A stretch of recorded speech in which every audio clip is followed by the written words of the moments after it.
I was listening through all the different segments on the Enneagram, all the different types, and when I heard number 6, it was just a direct description of me, and not the me that everybody knows, like the me that deep down is there. And I thought, that is unbelievable. It felt like a mirror. And the behaviors and the thoughts that I'm referring to are this intense cynicism that really is based in fear. I mean, I think fear is the key word for me.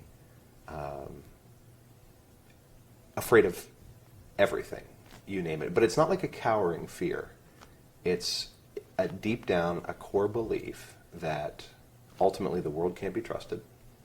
The world is out to get you, and so is everybody else in it. That there's not another person on the planet you can rely on. So like, every person is going to hurt you, the world's going to hurt you. In the end, you always die alone.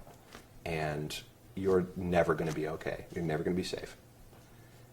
And that provokes in me a response.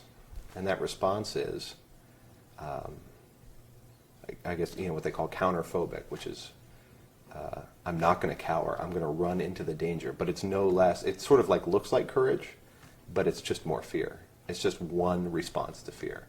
I am constantly preparing for the next catastrophe. Doesn't matter what it is. If you get into an emergency, you want a 6 around. Because we are the folks who have, not only have we prepared for the emergency, we've been expecting the emergency for years. We brought everything that you're going to need. We've already read 6 books on how to fix it. We're just mad it didn't come earlier, because that's when we expected it. And it's not just, you think of like hurricanes, floods, or whatever. It's people, it's relationships, it's people breaking up with you, it's people firing you. I like constantly believe I'm about to get fired, regardless of my job performance. I want people who deal with 6s, whether it's at work or at home, to know that ultimately we want you to be consistent, reliable, and loving. And consistency and loving are almost the same thing for me. It doesn't matter what you are. I just want you to be that and be honest about that. That's the consistency I seek.